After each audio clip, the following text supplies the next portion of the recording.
You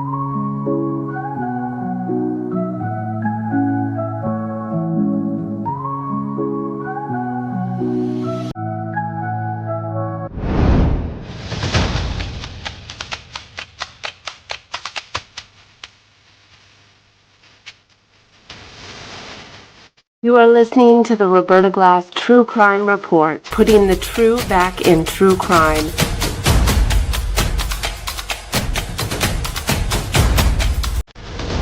From New York City, Roberta Glass is now on the record.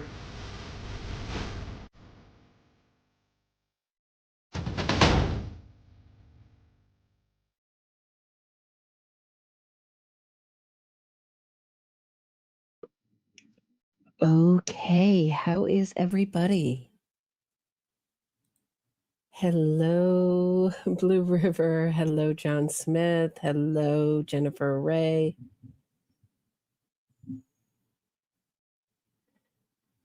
Hello, Anita. I know this is not my usual kind of show, but I have been following the story of the assassination of Charlie Kirk from the very beginning, and I was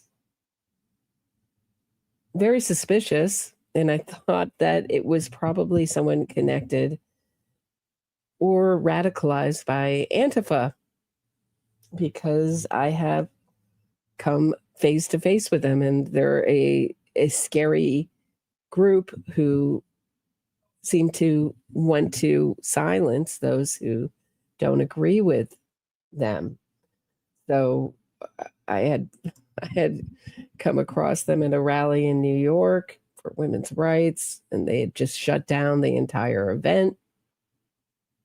So it just seemed very much in line with that, combined with the early clues that we had when the shot was fired off, was right when Charlie Kirk was being asked about issues having to do with transgenders and violence. So, thank you. So, there has been a new press conference. So let's get into that first. But I think the real question is did he act alone? And and when you say alone, did he have accomplices? And it really will stretch the idea of accomplices. There seem to be people, and I'll go through the evidence in a minute, who knew that this was going to happen and were excited about it and may have been talking. Actually, I'll go through it now. Let me go through it now before the press conference, just so you have a little bit of background. So we know on the bullets, there was, paraphrasing, a engraving, "If you read this, you're gay," LMAO, laughing my butt off. My words, not theirs. So we know that there's a Steam group. So Steam is mostly for video games, but they have private message groups. So read this if you're gay.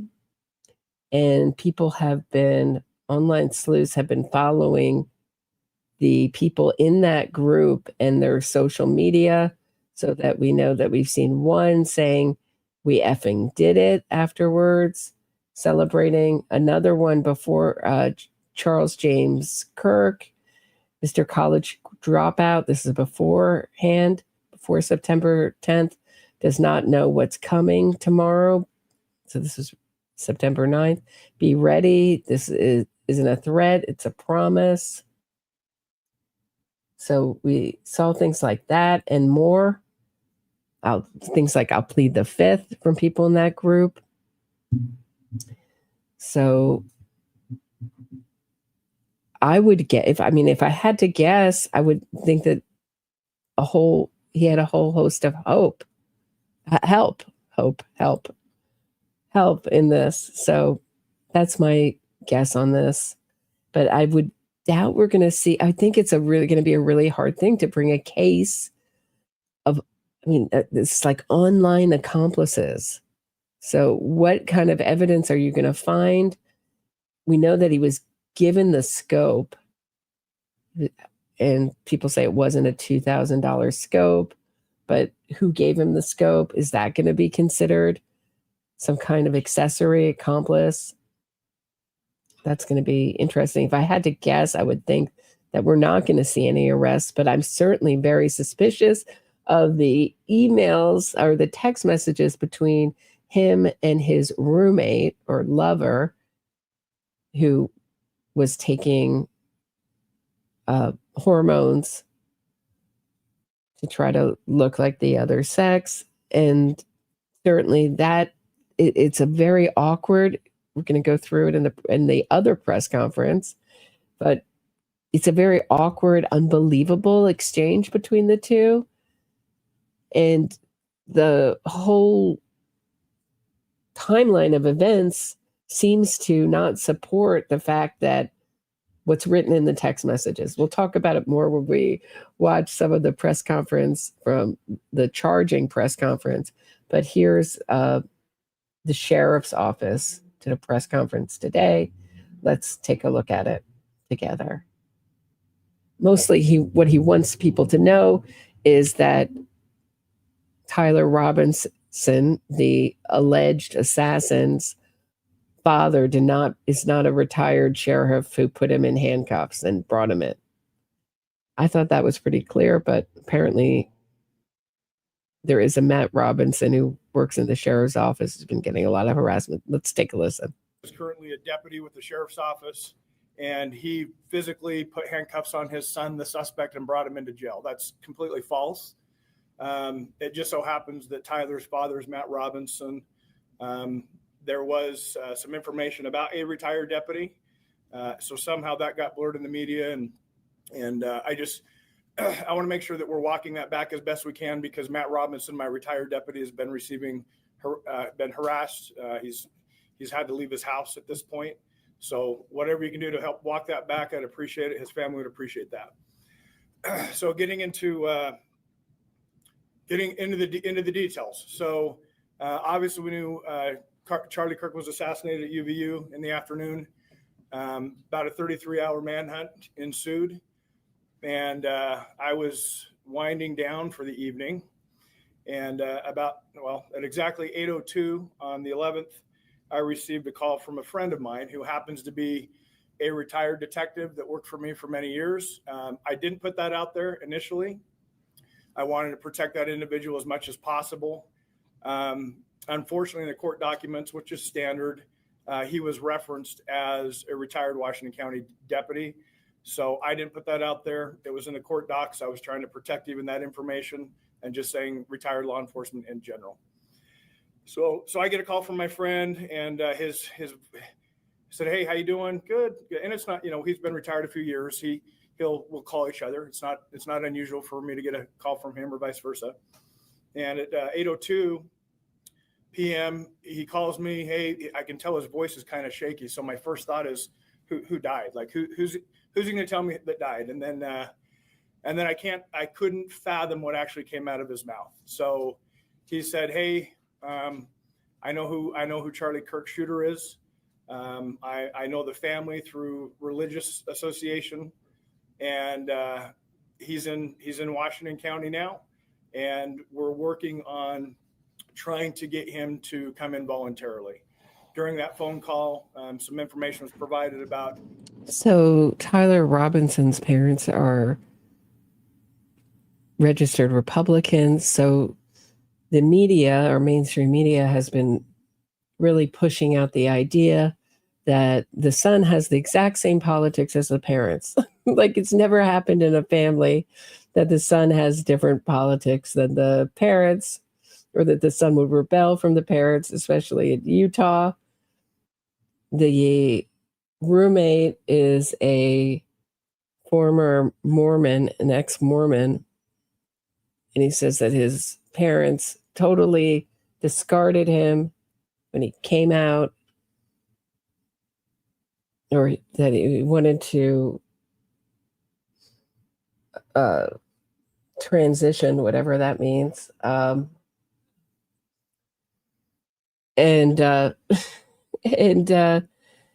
But he's living in the home that his parents own.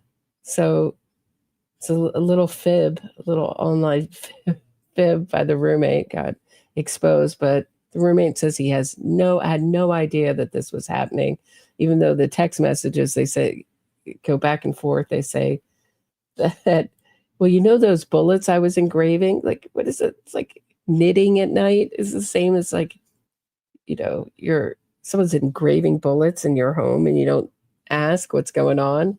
What are you doing? What are you up to?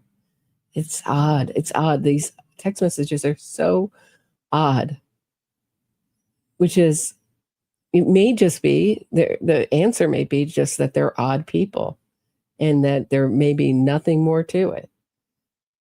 It's just, when we get into the other press conference, the mother seemed to know right away that it was her son. And this is what I find so amazing about this story, is these are extraordinary parents. Most parents of killers go into complete denial. They say, it's not my son, not my daughter, usually my son, but not my son, not my daughter, couldn't be, start an innocence campaign, won't turn them in. It's a really rare parent that will turn in their son and say, oh, that's my son. So what did she know? And when she called her son and said, where were you? He said he was in bed for 2 days. And she was like, mom's no. She didn't believe him. She didn't believe that sick in bed for 2 days story. So really extraordinary parents. I don't think they deserve the harassment they're getting. I don't think any, people who are close to these killers deserve harassment, but certainly not these parents. They were really instrumental in getting him to turn himself in. Of course, he did the thing, I'm going to end it all. But the other odd thing is that he moves away from the area because it says in this press conference that he was worried about getting shot by the police. So does it really make sense? So did he want to end it all when he didn't want to, he wanted to preserve his life when he thought he could get away with it? I mean, maybe that makes sense. But certainly a change of, it seems like a manipulative tactic to my mind, but let me know what you think. Tyler, potentially having some suicidal ideations, was en route to a remote area of Washington County. The parents convinced him not to do that and, conveyed that they would, stand by him and help him surrender peacefully. So at that point, that phone call was 1 minute and 41 seconds. I immediately called Sheriff Mike Smith in Utah County, who I knew was at the incident command in Utah County. So for about 40 seconds, I'm telling Sheriff Smith, hey, I'm confident we have the shooter in Washington County. We're working on getting him to come in and surrender at my office. We didn't have him yet. And after about 40 seconds, Sheriff Smith's like, wait, what are you talking about? So he was shocked, as I was, to hear the news. And so I repeated myself. He said, how credible is it? I said, I trust this guy that called me with my life. And I think it's time you need to get your people, the lead investigators, headed to Washington County. Within the hour, my friend drove Tyler and his parents to my office, where he was greeted by plainclothes detectives. So that was part of the deal. Is Tyler knew it was just inevitable with all the law enforcement pressure that his picture in the news, the gun on the news. He knew it was inevitable that he would be caught. He was fearful of a SWAT team hit on his house, or he was fearful of being shot by law enforcement. So, right? Odd for someone who wants to end it all being fearful of being shot by law enforcement. Odd, right?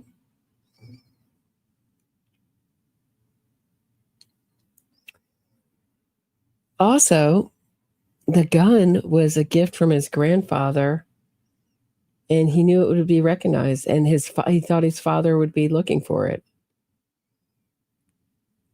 according to him. And the other really fascinating thing about these text messages between him and his roommate that go back and forth is that he's like, I don't want to involve you. I wanted to protect you. But everything in those text messages is about himself and protecting himself and getting away with it. It's zero about the roommate. Zero. It's all about himself and making a grand gesture, very much like Luigi Mangione. And it will be a fascinating watch to see if he gets this kind of some support. We've seen the celebrations from people who didn't agree with Charlie Kirk. Charlie Kirk had a more minority opinion about a lot of things. But we all seem to understand that a big part of what he did was to challenge our thinking and actually bring back debate into American life, where we had gotten so to a point where we only saw one side of almost every issue, where it's gotten so divided. So if you want the right-wing side of an issue, you go to Fox News or Newsmax, and you want the sort of more left-wing view, you go everywhere else. And in New York, here we have the New York Post, which is like the more conservative newspaper, or the Daily News is the more left-wing. There really seems to be just a lack of intersection of ideas. And when people on the right want to go to college campuses, I just heard David Horowitz, who passed this year, talk about it. He said it was just like couldn't deal with it. Like the paying for the security and the death threats and the issues being the protests and the issues of being drowned out, totally silenced. A lot of times they'd be like, we can't ensure your safety. So you have to bring his own. I mean, this is things that you hear from people on the right, not so much the left. And I don't know when it became so censorious in ideas. And I think if I had to guess, where ideas became dangerous is this idea of hate speech being a kind of form of violence. So that speech is no longer speech. And I'm not calling about a call for violence, that kind of hate speech. I'm just talking about an expression of an opinion becomes that you don't agree with, or a speech that you hate becomes hate speech. And so that it justifies shutting it down or silencing it or not giving it a platform, et cetera, et cetera. Part of the negotiation. I mean, totally, not even not giving it a platform, totally making sure they're not heard. And getting him to bring himself in was that we would treat it as delicate and as soft as possible to make him feel comfortable to where he would show up at my office. And that's exactly what happened. So since we weren't the lead agency, basically it was about a 2.5 hour waiting in a room, not communicating with the suspect. Our job was not to interview. Our job was just to get him here.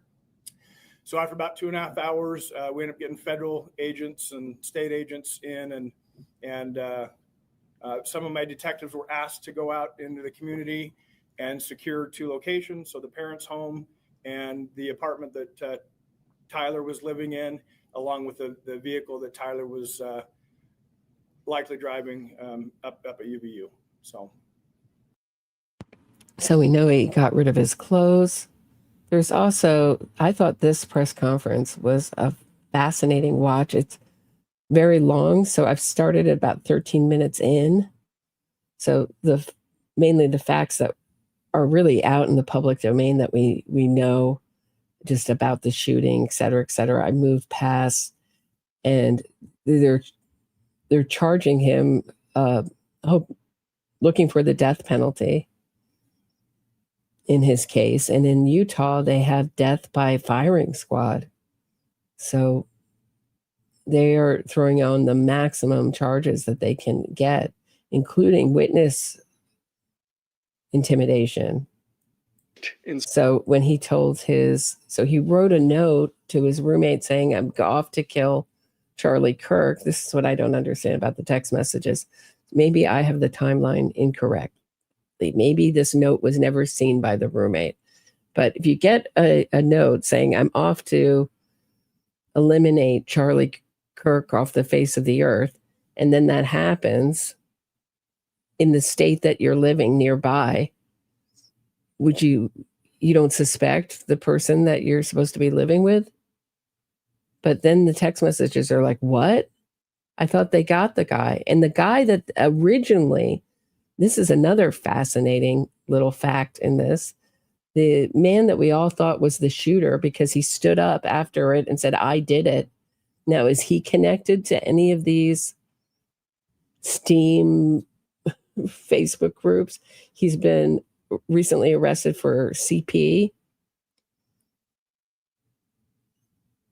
He has a history of standing up and saying, arrest me, but he said he did that because he wanted to let the shooter get away.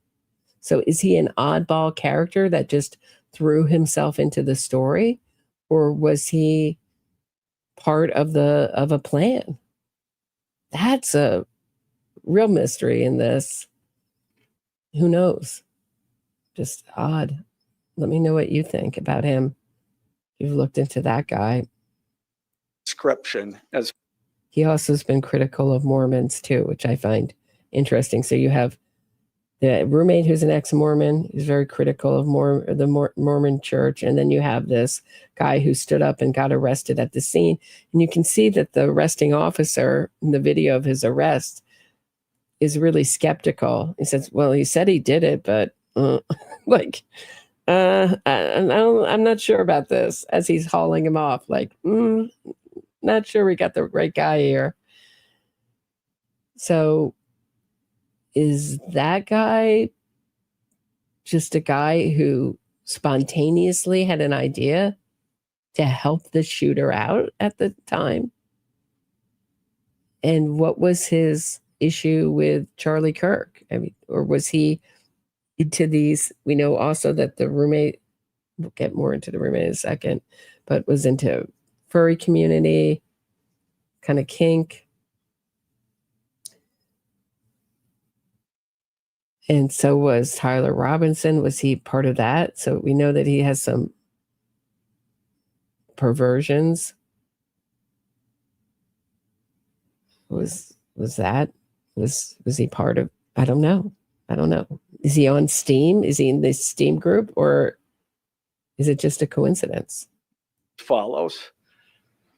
The fired cartridge was etched, no Tice's bulge, OWO, what's this? The second cartridge that was again not spent, the last three were not spent, were not fired. The second, hey fascist, catch, with arrow symbols. The third cartridge, oh Bella Chow, Bella Chow, Bella Chow, Chow Chow. The fourth So Bella Chow is the anthem of Antifa. So Antifa has, I mean, basically just been ignored. If you're in New York City, my representative says they don't exist. But they have a large gender non-conforming people who ideologically align. They were very involved in the riots during Black Lives Matter. They dress in black bloc often. They aim to deafen their opponents with their bullhorns, known to spit on people, throw what are called milkshakes, which are like these like mixtures of things that hit your head. I'm not sure what's in them. but when they hit your head, they caused a brain injury to journalist Andy No. He lives basically now in England in an undisclosed location. And Antifa says he also wrote the book on Antifa. I highly recommend it. It's an excellent read. But according to Andy No, he says the Antifa in Ireland is looking to eliminate him next. So, I mean, we could almost look at this as some kind of, I don't know, like homeland terrorism or world terrorism. I don't know. Cartridge. If you read this, you are gay. LMAO. The rifle, ammunition rounds, and towel were sent for forensic processing. DNA consistent with defendant was found on the trigger. So Bella Ciao thank you, Brooke. Thank you for reminding me. It was a song that was an anti-fascist song. So Antifa says they're anti-fascist, but their tactics are totally fascist. They don't seem to get the irony of their actions. They believe it's justified to, they believe in political violence, burning down police stations, our judicial system, et cetera, et cetera. There's like almost an anarchist element too in it.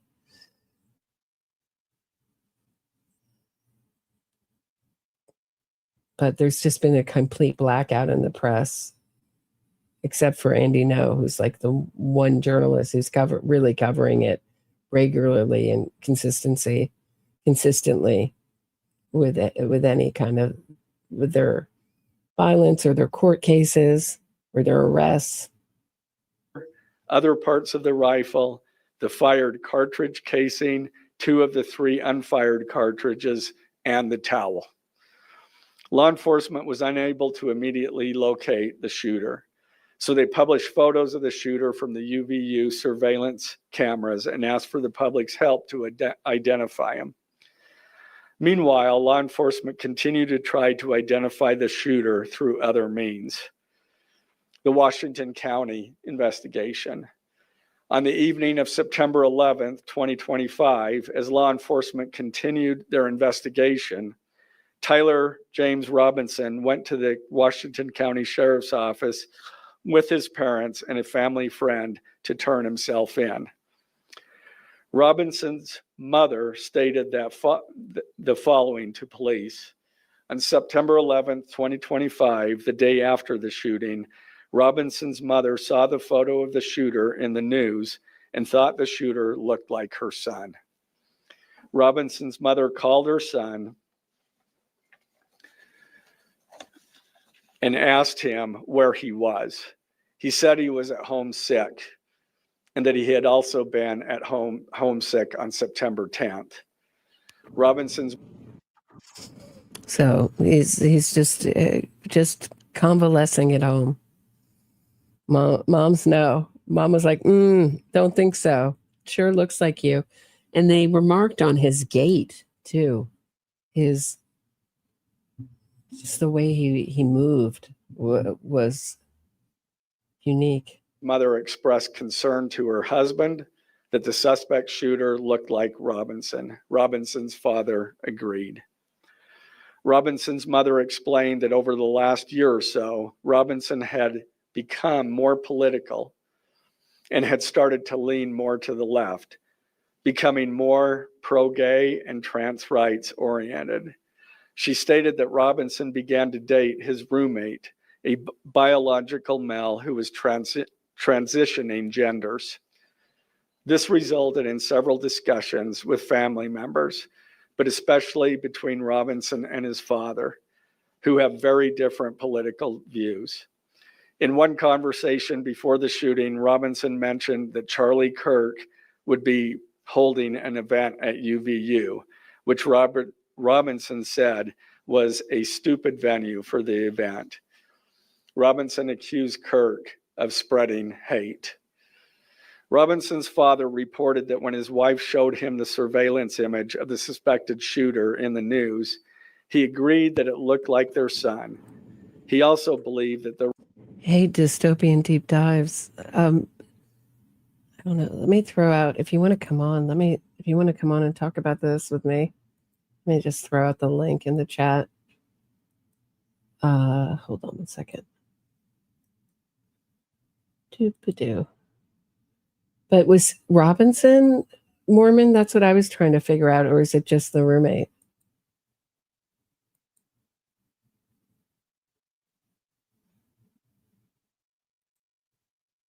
rifle that police suspected the shooter used matched a rifle that was given to his son as a gift.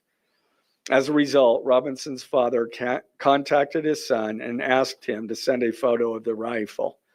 Robinson did not respond. However, Robinson's father spoke on the phone with Robinson. Robinson implied that he planned to take his own life. Robinson's parents were able to convince him to meet at their home. As they discussed the situation, Robinson implied that he was the shooter and stated that he couldn't go to jail and just wanted to end it. When asked why he did it, Robinson explained there is too much evil and the guy, referring to Charlie Kirk, spreads too much hate.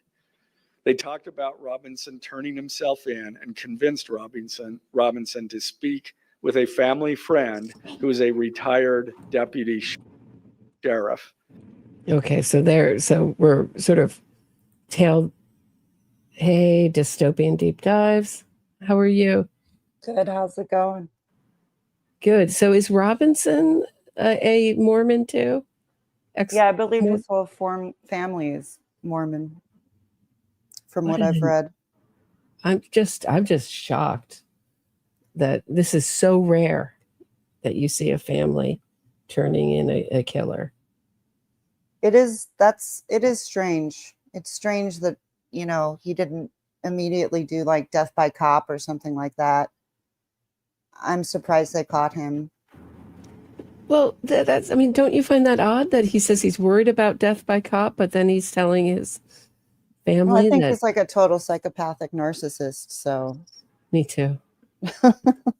Me too. Another one. It's like every person I talk about on this channel has the same personality. It's bizarre. And they're not, they're not very smart. You know this. Well, everybody's saying he's so smart. He got almost a perfect ACT. He dropped out of college after a month. So, why do you think that? Do you think he just couldn't? I think he couldn't handle it. Yeah. I mean, I'm not sure. To me, it speaks to some kind of mental issue. Like it was overwhelming and he couldn't handle it. And therefore, he left after a month have you seen that speech where he receives the scholarship money? The whole thing is so. I was just going to say that. Doesn't he look odd? He wants to get the praise. Like when he reads like the $32,000 scholarship, like he really emphasizes the words $32,000. But the rest of it is really flat. Yeah. Off-putting the way he reads it. No, for sure. I totally agree. I love this. Is this the DA? I believe this is the DA giving this press conference. Am I wrong on that? Well, I'm not. I haven't watched this particular. Oh, really? Press conference. This one I thought was excellent. He said that's why he goes. I believe I thought it was really just well done. I liked what the governor of Utah said in the other press conference about social media and spending too much time, and how I think he was into some very dark spaces on the internet. That's, I really think that. Right. So we have his roommate then it has the furry, a female Garfield furry character, and then as his avatar, and then Robinson had the Garfield's owner, who I don't remember the name of Garfield's owner. I remember Jim Davis did the art, but I don't remember. Does anyone remember what Garfield's owner name I is? thought it was just John. Was it? I think you may be right. I don't know. I think It's been a while since I even thought of Garfield. Since maybe about 5th grade. Right. That'll age me. But yeah, so he had the owner, the cartoon owner as his avatar. And they also talk about Discord spaces in addition to Steam. But what do you think I see a lot of people online talking about how they suspect that these chat logs are not real. But from a legal standpoint, wouldn't it be really detrimental to your case to just make something up like that? Well, I mean, you would have to take his roommate's phone and his phone and then anticipate not being able to get his gun. So what I think they mean, or what I mean when I say I have suspicions about these text messages back and forth, is that if I do it, pretend you don't know. You had no idea. And let's act as if. I'm going to protect you. I think it would be very hard to live with someone and not have foreknowledge. Strangely, the mom seemed to know right away. How does the mom know right away that that's her son and he did it? Like, very sure. And the roommate who's with him every day, or maybe not, I don't know. I mean, I've heard he also lived at home some of the time. I'm confused. Yeah, it's very murky. I'm not sure where he lived either, because I've heard varying reports that he lived at home or he lived with this, I think it was maybe his college roommate, but he's also embedded in this furry community. And these people are sexual deviants. Like, I don't care what people say about me saying that. I think it's very strange to dress up in a big fursuit and, have a sexual thing with it. The creepy thing is a lot of these furry people, they groom younger people online, and they're fully adults doing this. And so, I mean, I've seen images of the furry community in Utah out there. And I can imagine that it's like this super duper form of rebellion against Mormonism, Right. They're an interesting population, Mormons. They have, or Utah, and they have a high degree of plastic surgery.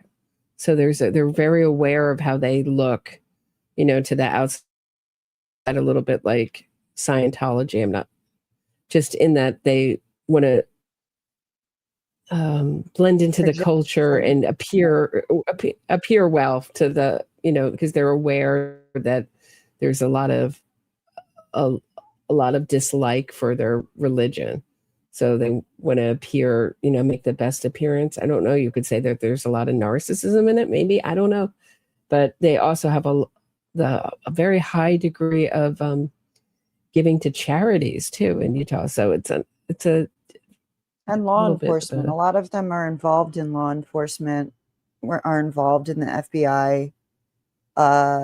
You have the dad of this kid, Tyler, was an ex law enforcement officer.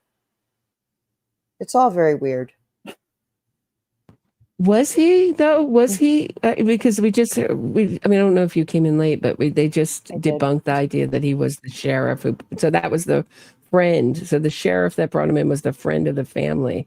I've heard that his father was law enforcement, and then they're saying he was definitely not the sheriff that turned him in. They had to go to the friend of the family to convince him to turn himself in. So it wasn't like his father put handcuffs on him and brought him in. So I'm confused as to what his father does or did. He said he's not the Matt Robinson who works in their office, who's been getting a lot of harassment.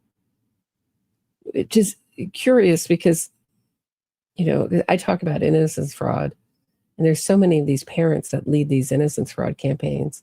And I'm sure they don't get one call of harassment, but the parents that turn their their son in, get him to do the right thing, you know, or just, I get the outrage over what he did, but I don't know. Maybe they feel the parents could have stopped it. I mean, there's also that's been changing in the past couple of years. We've seen these indictments against parents of school shooters, and that parents that Blame the mom ignoring seems some really signs, popular lately.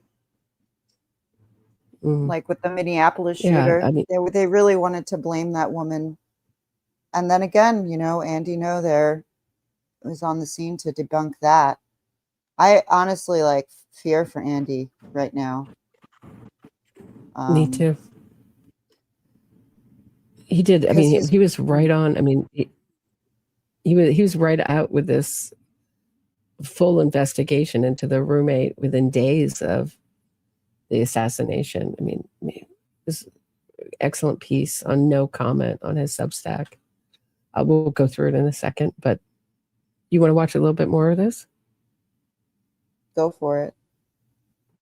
Okay, so if you're just tuning in, I'm with Natalie Donna of the Dystopian Deep Dives channel, old friend of the channel, and we're watching this.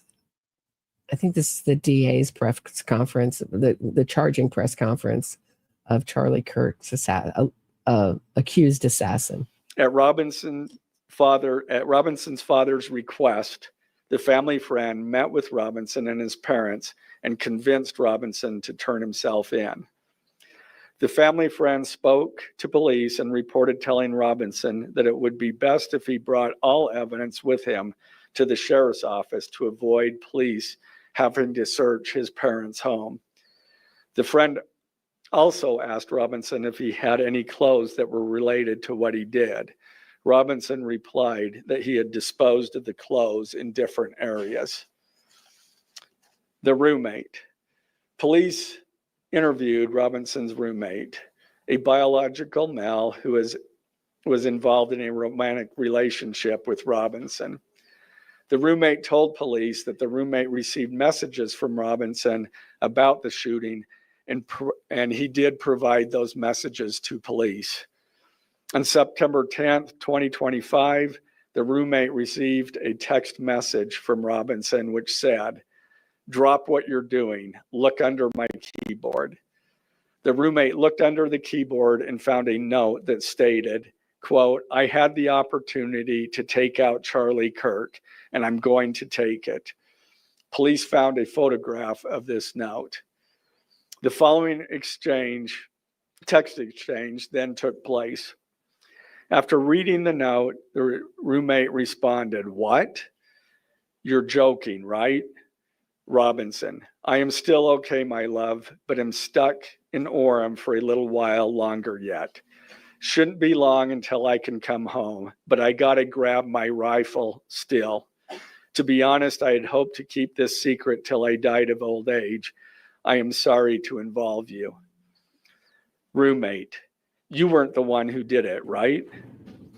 Robinson, I am. I'm.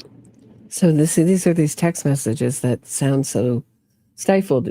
Granted, he is a weird guy. He's an odd guy. They may be odd people. This is one reason why it may sound so odd. But you just read the note. Here's the chain of events, right? You read the note that I'm off to do this. You realize that it's done. Obviously, the roommate has been watching the news. And you're kidding, right? What, you're kidding. That's your reaction? You're kidding? Doesn't that seem put on? What do you think, Natalie?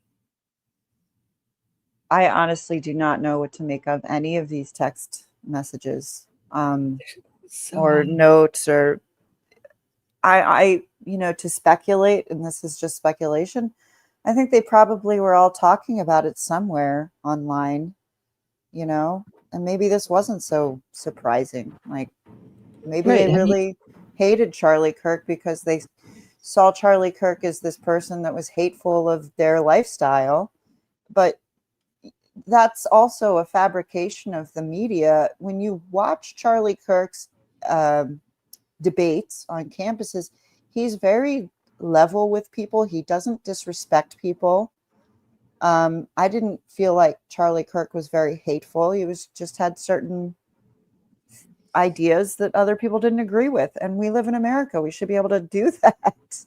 Right. So they take things on the surface and they never ask, why did he think that? You know, they bring up his dislike of Martin Luther King Jr., but there's certainly scholarship that doesn't put him in a good light.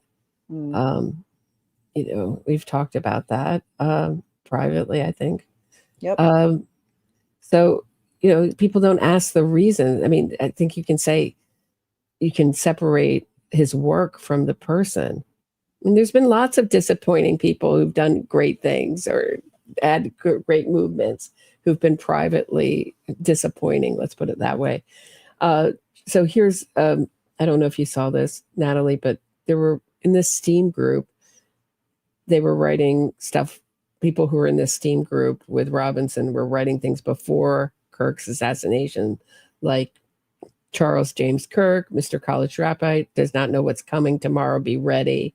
Yeah, I did see some of that. Right, from the STEAM group, which is also what was in, this is the STEAM group, read this if you're gay, which is also what's on the bullets. So one of the bullets. All of the bullet casing things, if your audience isn't aware, are memes.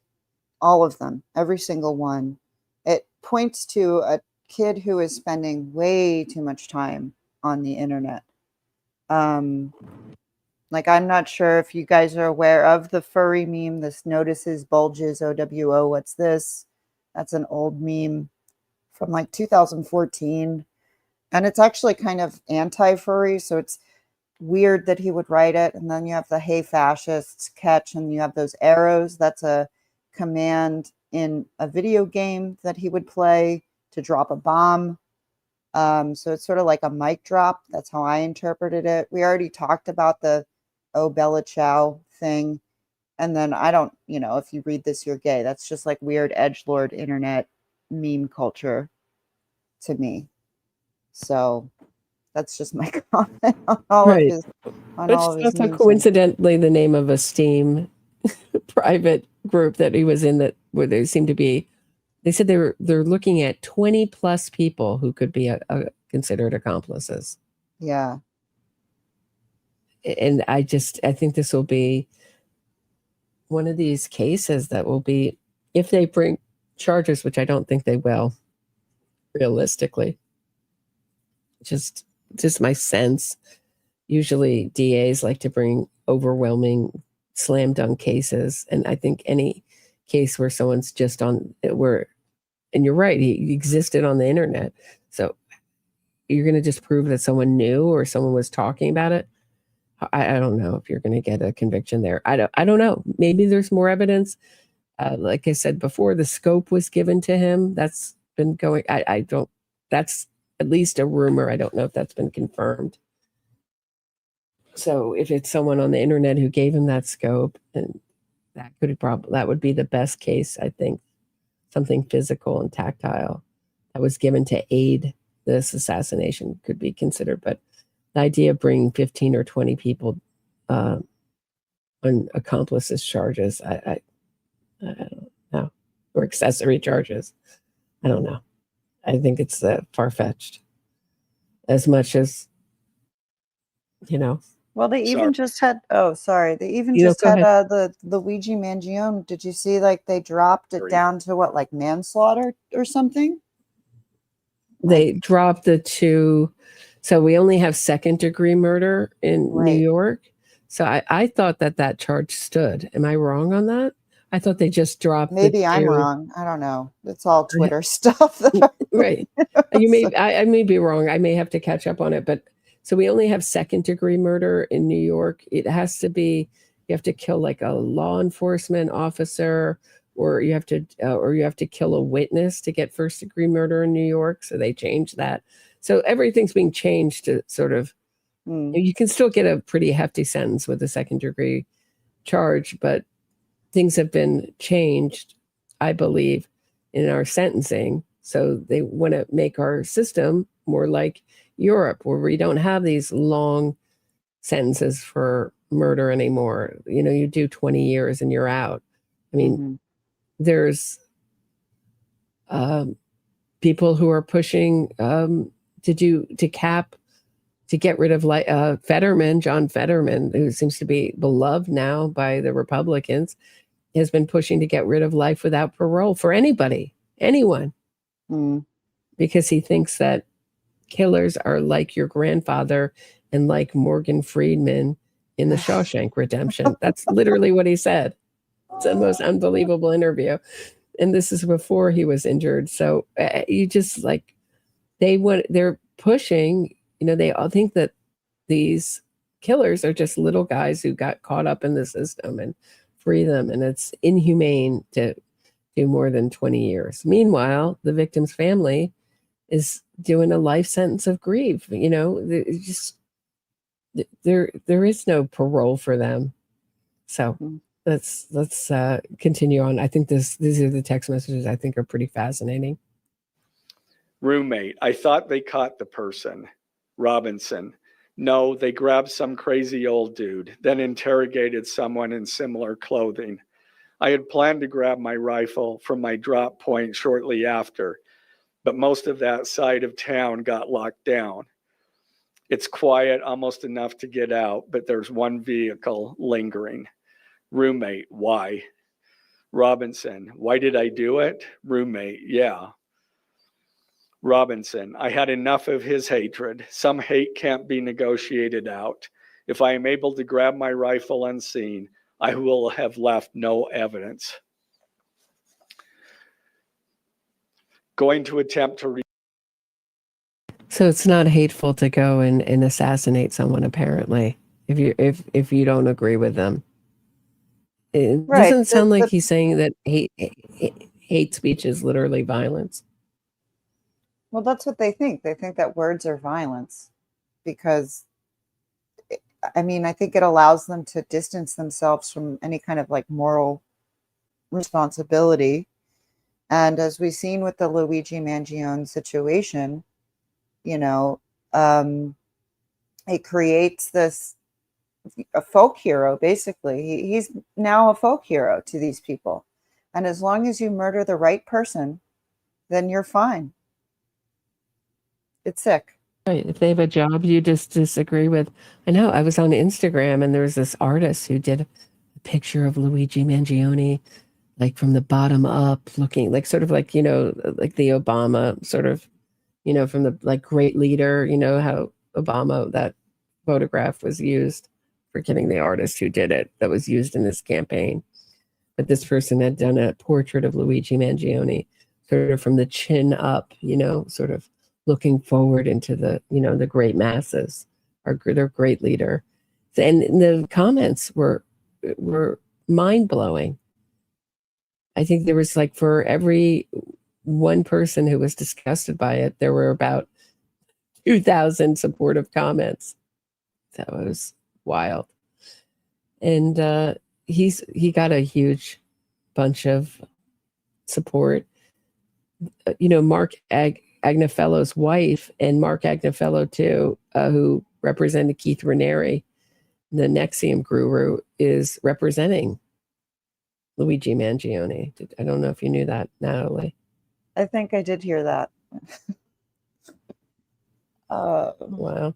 I don't think he's a great lawyer, but who knows? He wasn't great in representing Keith Raniere. He's doing 120 years. Yeah, so I don't know if this is such a good choice for him. I thought he was completely ineffective in court in the moments that I saw, but we'll see. Keith Raniere was really calling the shots in that trial. Retrieve it again. Hopefully they have moved on. I haven't seen anything about them finding it. Roommate, how long have you been planning this? Robinson, a bit over a week, I believe. I can get close to it, but there is a squad car parked right by it. I think they already swept that spot, but I don't want to chance it. Robinson again, I'm wishing I had circled back and grabbed it as soon as I got to my vehicle. I'm worried what my old man would do if I didn't bring back Grandpa's rifle. IDEK if it's had a serial number, but it wouldn't trace to me. I worry about prints. I had to leave it in a bush where I changed outfits. Didn't have the ability or time to bring it with. I might have to abandon it and hope they don't find prints. How the F will I explain losing it to my old man?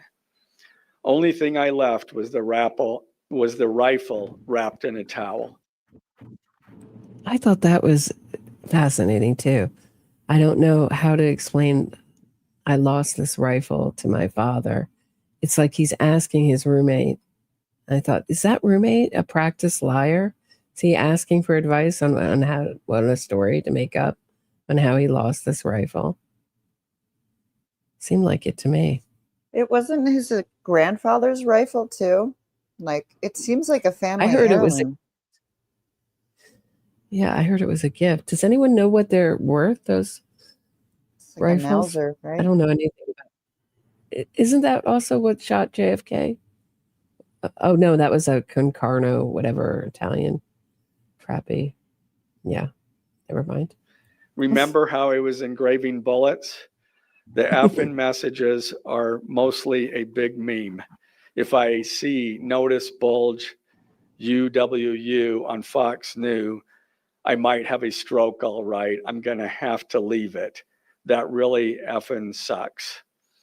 Judging from today, I'd say Grandpa's gun does just fine, IDK. I think that was a $2K dollar scope. Wink, wink. Robinson again, delete this exchange. Again, Robinson, my dad wants photos of the rifle. He says Grandpa wants to know who has what. The feds released a photo of the rifle, and it is very unique. He's calling me, RN, not answering. Robinson, since Trump got into office, my dad has been pretty diehard MAGA. Robinson, I'm going to turn myself in willingly. One of my neighbors here is a deputy for the sheriff. Again, you are all I worry about, love. That came from Robinson. Roommate, I'm much more worried about you. Robinson, don't talk to the media, please. Don't take any interviews or make any comments. If any police ask you questions, ask for a lawyer and stay silent. The search for Robinson's residence. Police executed a search warrant on Robinson's residence. During that search, police discovered a shell casing with etchings like the etchings found on the shells in the rifle near UVU. Police also found several target boards with bullet holes in Robinson's home. Now, as I stated in the beginning, when I read those out. So those are target holes with bullets in his home. That sounds like his parents' home, correct? That's really confusing to me. And also what's confusing is when they said we brought him in because we didn't want his parents' home to have to be searched. So we told them to bring in whatever he had, but he said he had already disposed of the clothing. Where? I don't know. That was also never put out into the public domain where he disposed of this clothing. He said in different places. So it sounds like they did have to search his parents' house anyway, or is it the roommate's house? It's so confusing as to anyone knows definitively where he lived. Let me know in the comment section, but I've been following everything I can on this and it's unclear. I mean, his roommate's described as a roommate, but then he's also described as living in his parents' home. So I assume he was bouncing back from place to place. That's what I can gather. I don't know. I don't like to assume. Okay. This goes on. It just sounds very staged, like a way to give his roommate an alibi, this back and forth. I mean, like 20 plus strangers know this was going to happen, but not the roommate. Hard to believe. A little hard to believe. Allegations. These are allegations. And like the evidence set forth in this statement, those allegations, what you've heard from the media, even from state and federal officials, has not been tested in the crucible of a jury trial. I read the roommate's parents own the home, your latex spouse, of the roommate's home. Let me know if you heard different. I understand the public's desire to know the facts. My own family members have pressed me for information. Why are we reluctant to share the details of the investigation itself and comment on the case? Because I want to ensure a fair and impartial trial. I became a prosecutor because of my love for the ideals of this great country and the principles embedded in our Constitution. The free exchange of ideas and opinions is critical to this great American experiment, but so too are the protections afforded to the accused found in the Fifth and Sixth Amendments: the right against self-incrimination, the right to a speedy and public trial, the right to the effective assistance of counsel, the right to confront one's accusers, and the right to compel the attendance of witnesses. And perhaps most importantly, under our Constitution, the accused is presumed innocent until we, the state, prove to an impartial jury of defendant's peers his guilt beyond a reasonable doubt. That jury cannot rely on our allegations, on what they hear in the news, or on what they hear from a public official. The jury is the sole trier of fact, and they will ultimately determine those facts based on evidence a trial judge has determined is admissible. Again, as prosecutors, we bear the burden to prove guilt beyond a reasonable doubt. So that's where I thought that it was just a nice sentiment at the end there. Something you don't hear very often. Here's why we're withholding information. We believe in the system. He's got a right to a fair trial. We're holding out hope. Here's also, so to go to Andy No's article, you can find this at his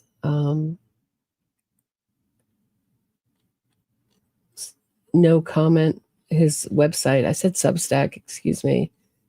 I believe this started as a Substack. Now he has a website, no comment, ngocomment.com. And this is his piece, Unmasking Luna, Charlie Kirk assassin, suspect lovers confirmed to be trans. So Lance Twiggs is his name. He's 22 years old. And there he is in his furry costume. He just started taking, you can see the kind of little bit of the feminization of his face, taking hormones to look like the opposite sex. On the video game platform Steam, where Twiggs is very active, strangely, the same Steam that has this group, read this if you're gay, if you read this, you're gay, that tend to have a lot of people with foreknowledge of this crime. He used the screen name Fluxtold, according to source with knowledge I spoke with on condition of anonymity. The account's prior usernames match those on one of the Twiggs TikTok profiles, Lance Clottle or Lancelot, which displays his face. There, same picture. It's been in December 2024, Twiggs changed his preferred display name on Steam from Lance to Luna. A search of Reddit for usernames connected to his Steam username history revealed a match user Lancelot3 with the display name Flux. Biographical details on the Reddit account line up with Twiggs. This account was highly active on the 4trans subreddit. In November 2024, Twiggs posted about his anxiety with injecting cross-sex hormones. Replying to a thread on injection pain, he wrote, "Seriously, sometimes it's just muscle memory. Sometimes I got to get buzzed on something, so I'm not too anxious about it." Around the same time, he responded to a now deleted post lamenting about the re-election win of Donald Trump and what it meant for transgender people. Quote, "Trump winning has motivated me to finally fix my life. I won't let the idiot cis expletive who want me to be miserable win. I'll be independent, fit, happy, and trans, and they can't stop me." Twigs responded, "Honestly, same. I realized after a bit of dooming that even if I was overall hiding from the public now, my life socially won't really change, which was more depressing than any election, LOL. So working on that as my New Year's resolution." So there's the furry.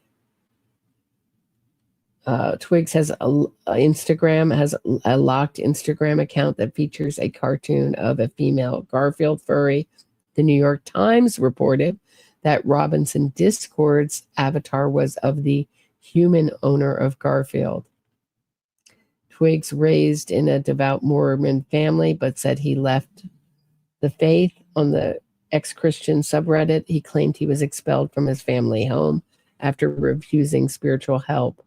But the place he was lived with Robinson was owned by his parents.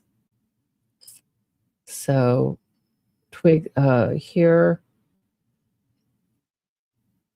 at a press conference. Okay, here we can listen to Kash Patel on Kirk's murder The written probe. note, we believe what did exist, and we have evidence to show what was in that note, which is, and I'm going to summarize, basically saying, the suspect wrote a note saying, "I have the opportunity to take out Charlie Kirk, and I'm going to take it." That note was written before the shooting. Evidence of its existence, we now have learned, existed before the shooting, was in the location in the suspect and partner's home. But we have since learned that the note, even though it has been destroyed, we have found forensic evidence of the note, and we have confirmed what that note says because of our aggressive interview posture at the FBI. So they have a picture of the note, but so Robinson told Twigs to get rid of the note, and he did, apparently. And that's why he's charged with witness tampering or intimidation. So remember how I was engraving bullets? So Andy No says delete this exchange. Robinson says, "My dad wants photos of the rifle. He says Grandpa wants to know who has what. The feds released a photo of the rifle, and it's very unique," which is my pet peeve. Very unique. Unique means one of a kind. Can't be very, but okay. He's calling me right now, not answering. Okay, so I mean, it's a long article. I encourage you to read it. Matt Gutman. Here's Matt Gutman from, and people who followed my Karen Reed coverage. Remember Matt Gutman's gaslighting coverage of Karen Reed and the way he treated her, never pushing back very hard with Karen Reed.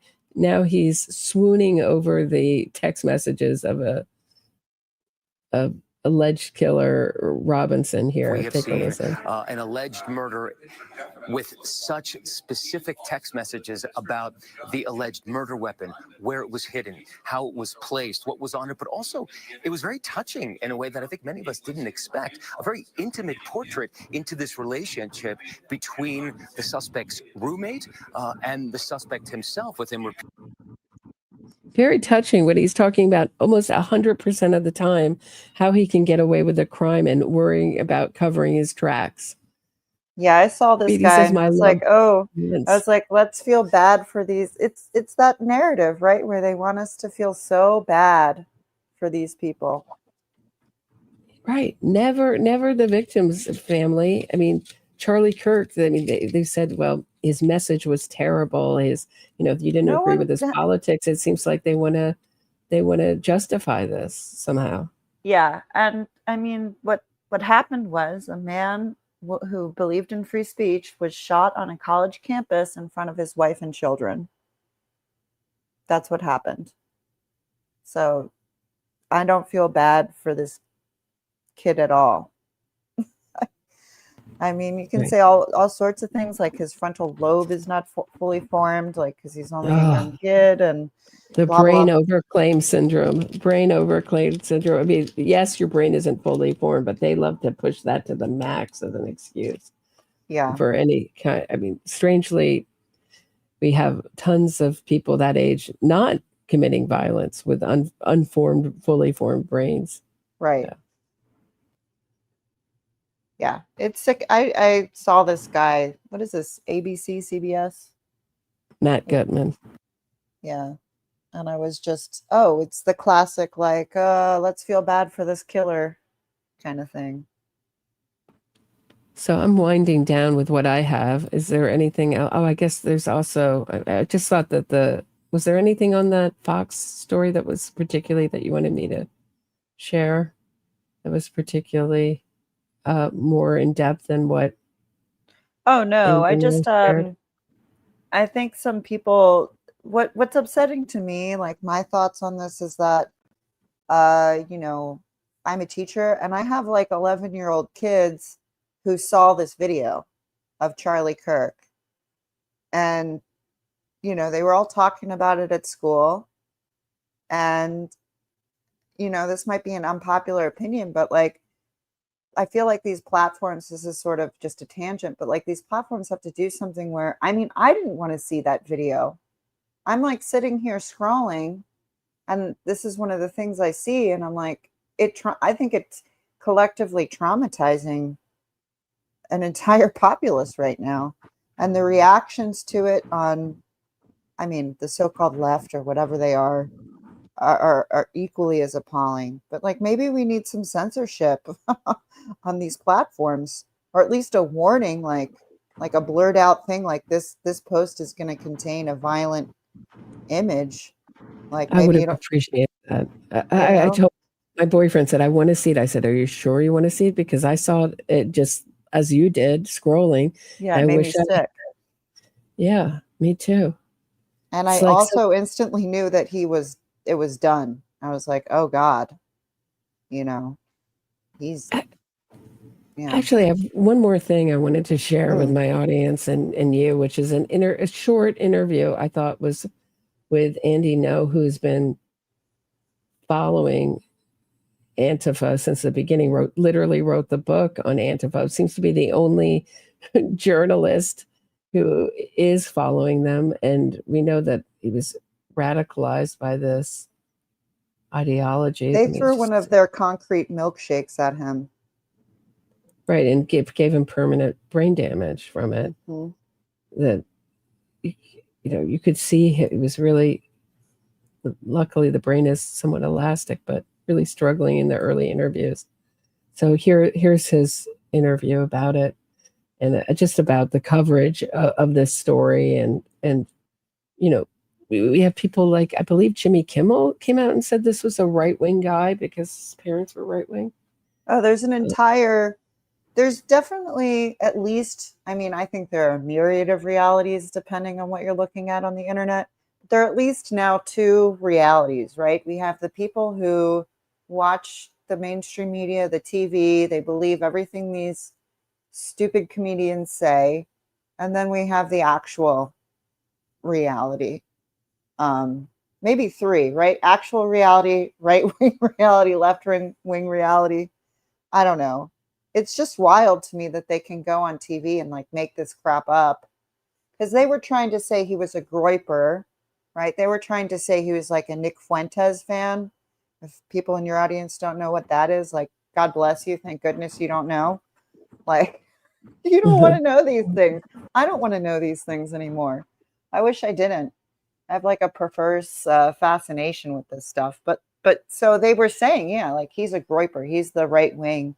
And I guess my other point is like maybe it's a mistake to even try to pin a specific ideology on this, where we're in this sort of postmodern world now where words have no meaning and these ideologies have been watered down. As everyone's saying in the chat, these anti-fascists are actually fascists, right? Like, it's just at this point, maybe it's just sheer nihilism with like a flavor of like liberalism or leftism. I don't know.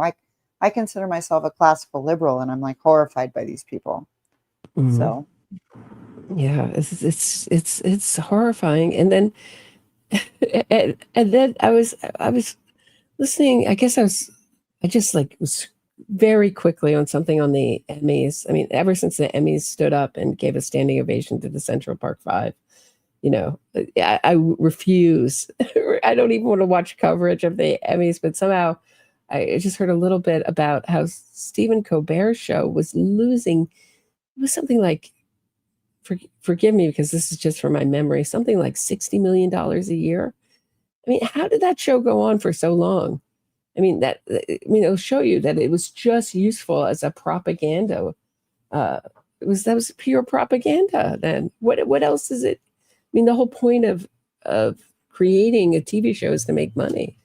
What's the point of having it? I mean, except it was like a arm of the Democratic Party. No. yeah, I'd have to agree. I really miss when comedians were funny.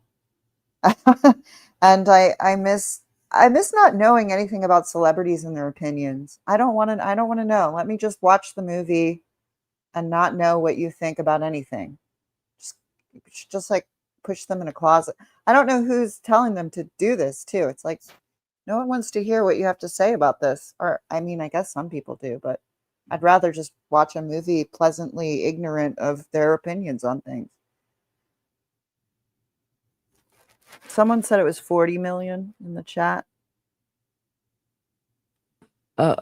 Jimmy Kimmel is pulled off the air because of his indefinitely because of his Charlie Kirk. my boyfriend's Someone in the chat room mentioned. Oh, I didn't know that. What Jimmy is it? Kimmel is pulled off the air. Jimmy Kimmel is pulled off the air indefinitely for his Charlie Kirk comments. I'll research that. Let's watch what Andy Ngo has to say, and then I'll get up to speed and I'll share what that's all about. Andy Ngo is a post-millennial reporter. Andy, no one understands the dark underbelly of some of these dastardly left-wing hate groups than you. What can you tell us about how they run and what needs to be done? What needs to be done is their propaganda and lies has to be exposed.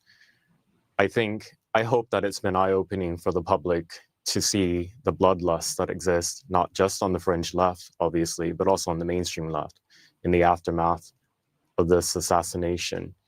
It is a cancer that exists on the left, and it's mainstream, and there's some data to back that up. Just overnight, a mural for Charlie Kirk in Pensacola, Florida, was vandalized with Antifa propaganda on it, and some of the messages that left on it were the exact messages from what was engraved on the rifle cartridges that were used in the attack. So this is the mindset we're dealing with. It is, I will call it a death culture. They worship death. They want their targets killed. And they've been supported by a huge apparatus. I'm not just talking about the Black Bloc militants who are on the streets acting as thugs, carrying out arson attacks and assaulting people. I'm talking about politicians who spread their propaganda and lies, NGOs, nonprofit groups, elected officials, and many in the Democrat Party, and of course, many journalists. We've seen many, many disgusting lies spread in the last few days in liberal media, suggesting somehow that this accused gunman was a far-right Christian nationalist inspired by MAGA. Yeah, there's a big disinformation campaign.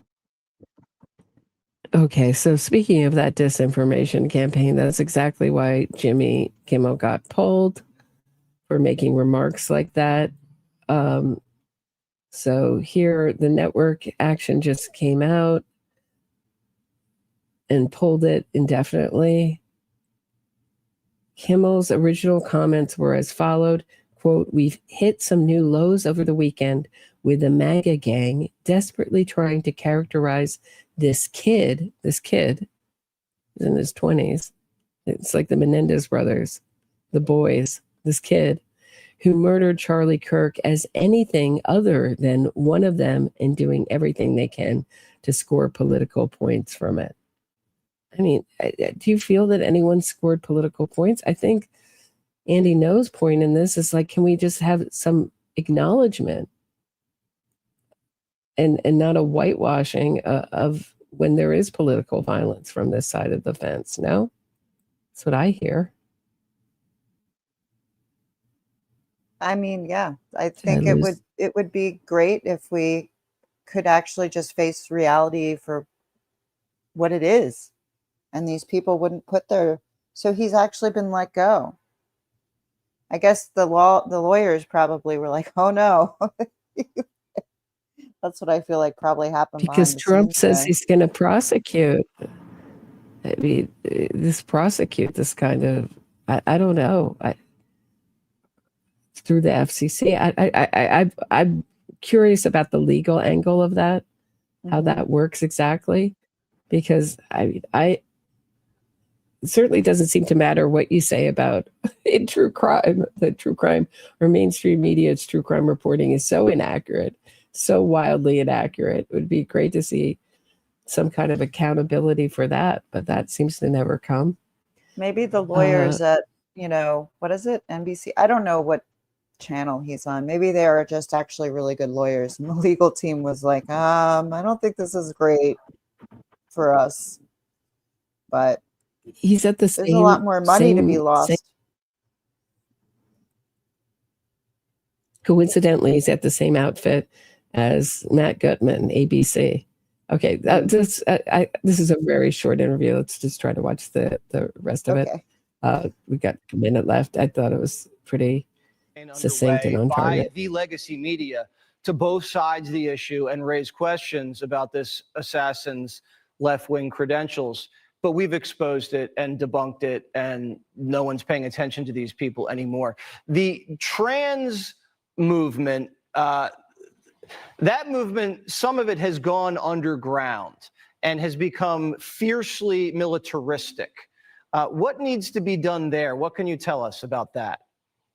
So I saw this 5 years ago in Portland when a disproportionate number of the Antifa riot arrestees were somehow so-called gender diverse, trans or non-binary, something like that.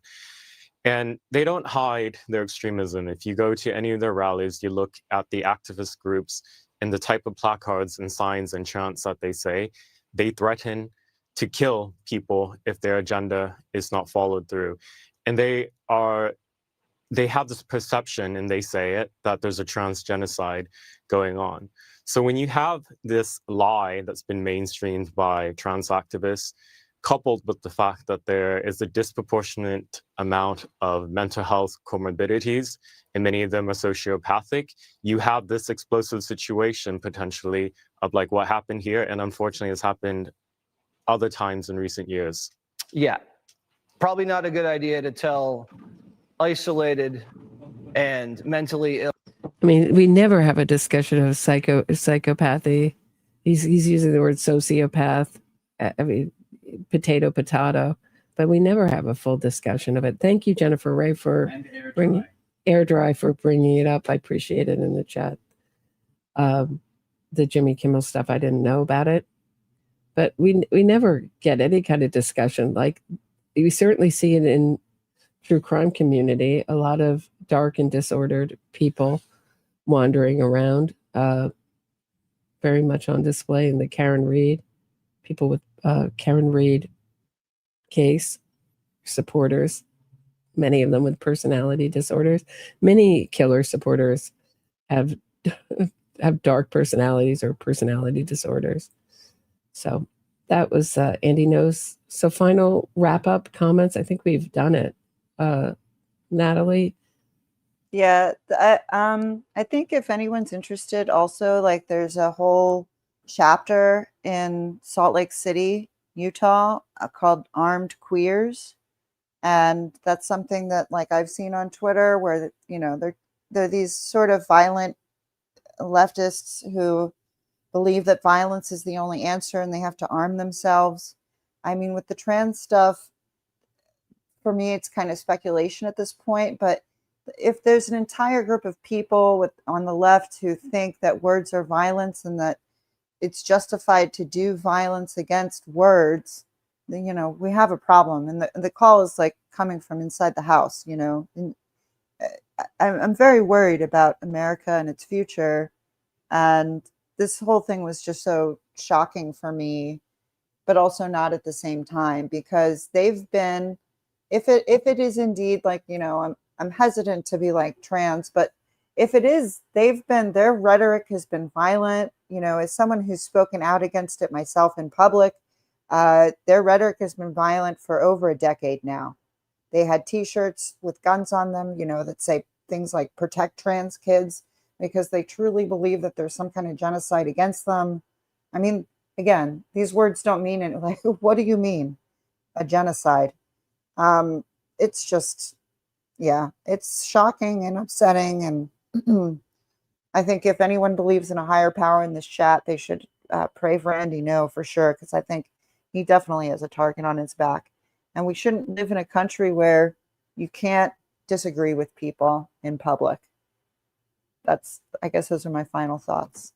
Right. Yeah. So I grew up with radical leftists. We'd get harassing calls in the middle of the night. And, my father was always very good with them. He'd say, this is the most American thing we can do is about disagree. Our tires would be punctured. But this is like, we've both been on this fight early on, sometimes together in person. And where, we were women raising the alarm saying, we fought really hard to have a right to safety and privacy. And if you allow men into spaces where women are vulnerable, into women's spaces, or get rid of sex divided spaces altogether, or get rid of or invite men into women's sports, this is going to be a danger to women. Or if you even just change the definition of women legally to include men, the women cease to exist.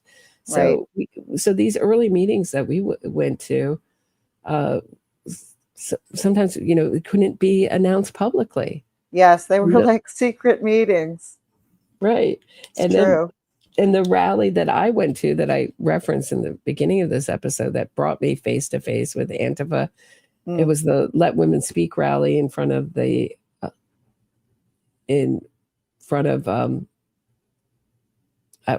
like, the main building in New York, our main legal building. I don't know. It's escaping me. The word City Hall. There you go. City Hall in New York. You had just been to the Philadelphia one that went off without a hitch. So it was totally shut down. We couldn't speak. Women were not allowed to speak. Yeah, that one was just over like before it even started. Right. I mean, maybe I can just show a bit to just sort of give you an idea. I was followed and spit on. It was just a really, they take their bullhorns and put them up against your ear and try to deafen you with "fascist go home," "turf go home." Oh yeah, they're screaming with horrible things at you.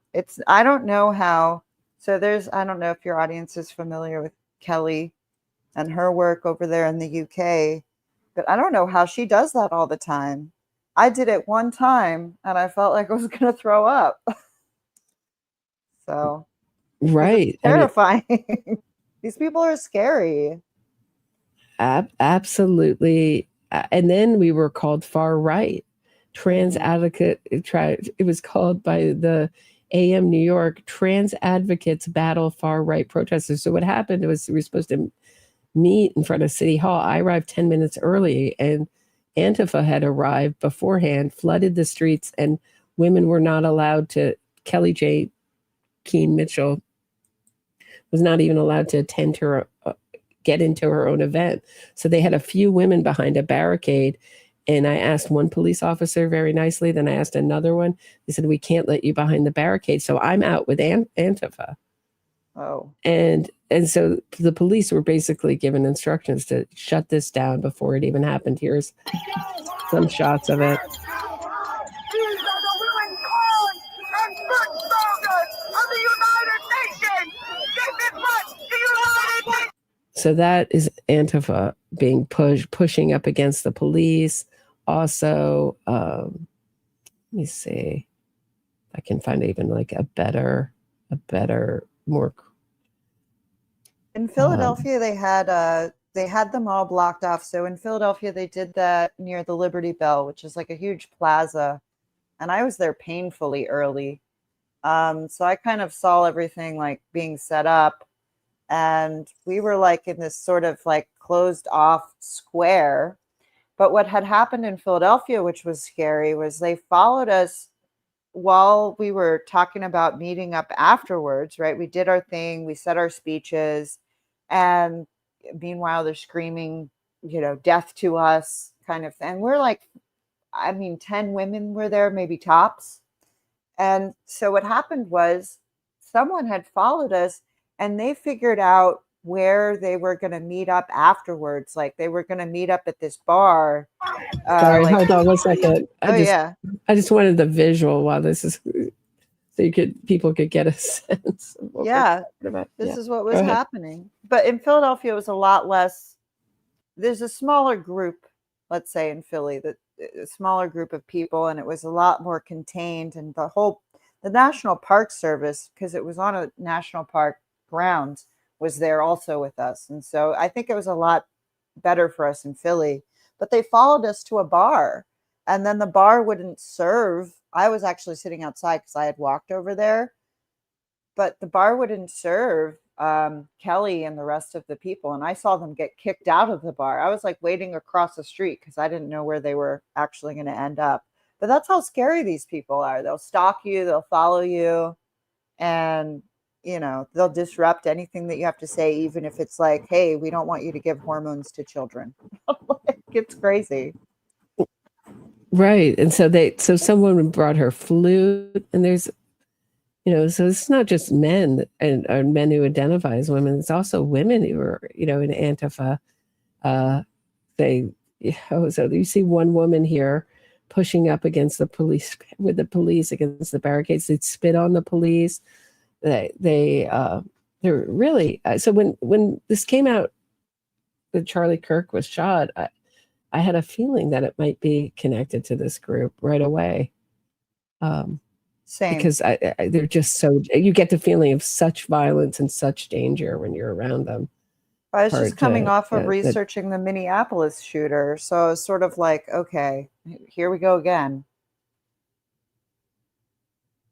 Like same kind of MO. Same, the bullets, the writing, everything to them is like a meme.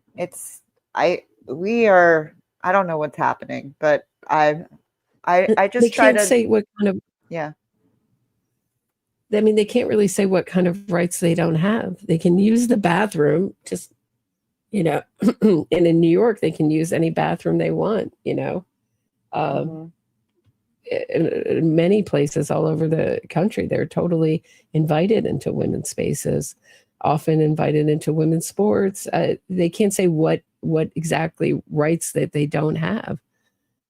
They're so protected legally. I don't know. It's an odd. It seems like they just want the total annihilation of anything that anything that women have to protect themselves and children. Agreed. Yeah. So I don't know. Will there be a media blackout? I don't know. You're so right. It depends on what news you're looking at, and so we have. So if you have like a left-wing friend, they're watching one set of news, and a right-wing friend, they're watching their idea of what's going on in the world is totally different. And this was certainly not the case years and years ago. Growing up, we had we could always say there was a bias, but it was a lot less. It was pointedly not trying not to be political or biased, at least trying not to be. I don't know. Yeah, they don't even try anymore. We have the New York Times, which I think is the most egregious of all of them. They just published a Ta-Nehisi Coates thing about this, where it was blaming the. I thought I had it open somewhere. I could have sworn I had this open. But basically, again, like making this out to be some kind of right-wing situation or whatever. It's just, and we've elevated these people who are, I think, terrible writers also. So I don't know.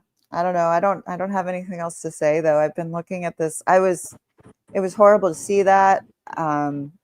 It really upset me just because of things I've done in the past where it's like, wait, so if I decided I wanted to like go speak about this, like I'd have a target on my back. That's why I'm like fairly anonymous on the internet, because I don't need to have that extra like weirdness in my life where, but we should be able to go talk about things. It's just, it makes me sad overall. And I feel sad for his family. Yeah, very sad. I mean, it's the same, thing I've been talking about since the beginning of my channel, the press. I mean, the New York Times is some of the worst, propping up killers, pushing their innocence fraud. All right. I think this is the bad news. Thank you for listening to the bad news, depressing true crime report today. It's not always like this, but I did see some so-called leftists say that they were shocked by the other people that were like basically grave dancing. So maybe this is a moment. It's a polarizing moment, but maybe it's going to be polarizing in not a bad way. That's what I'll try to stay positive. Yeah, and also people are going to church en masse. They say churches are really getting filled. So, I mean, there's some positive things coming out of this. All right. Thanks, Natalie. Well, thanks for having me on. Bye. You want to say where people can find you? Oh, it's Dystopian Deep Dives. It's on YouTube. I don't really make my podcast anymore. And I've been kind of, I've just been reading books about Nazis. That's what I've been doing. But I also I've told you about this, and I guess I'll tell your audience, I'm trying to create a video which is called Mimetic Murder. And it's about how murder has become a meme. And it's sort of the genesis of this starts with like, you have kind of a few angles you can go with, but you have like Luigi Mangione who's become the folk hero, like I said. And then you have these other killers who get into these chat rooms and idolize other mass shooters. And if you know what the patterns are, like, for example, the Minneapolis shooter, which was just 2 weeks ago, he was really interested. He was trans. He was interested in the band KMFDM, which is a telltale sign for the Columbine boys, also really liked them. So we have an interesting situation in the United States right now of domestic terrorism, where these murderers, first of all, they don't think it's, I guess, like, most of them want to commit suicide by cop, but it's a meme. They're mimicking each other, and it's pretty scary. But that's what I'm working on. Sounds fascinating. I'll be sure to be. Is it a video or is it? It will be. Yeah, I'm just writing it. I just keep writing it because these things keep happening. Just like this is never ending. So So yeah, true. You have a wealth of information. I'll try to send you the thing I was explaining about on Instagram on Luigi Mangione to you privately. Thank you so much, everyone, for listening. Thank you, Natalie, Donna, Dystopian Deep Dives. Check out her channel on YouTube. Please support the channel. I'm sure that this is going to be demonetized pronto by YouTube. If you want to support the channel, links are in the description of this episode. You can buy me a coffee, send me a Venmo, or you can become a Patreon member and get access to content you won't find anywhere else. Thanks so much for listening. Have a great night, everyone. I'll be back tomorrow at 6 p.m. Eastern.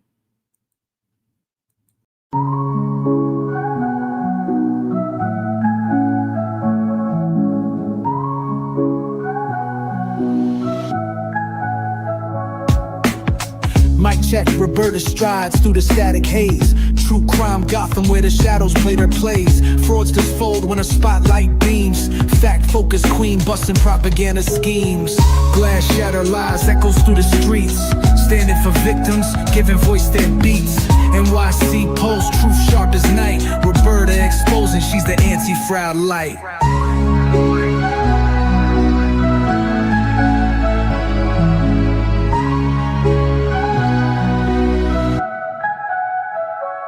Hard task warrior, dissecting state and defense. Twisted innocence, claims breaking pretense. Gotham's truth seeker cuts clean with the blade. Facts in the forefront, no justice gets swayed. Cold facts drip heavy, real talk unfurls. Cracking cases open like oysters with pearls. Innocence gimmicks crumble to dust in the wind. For victims, her creed, justice till the end.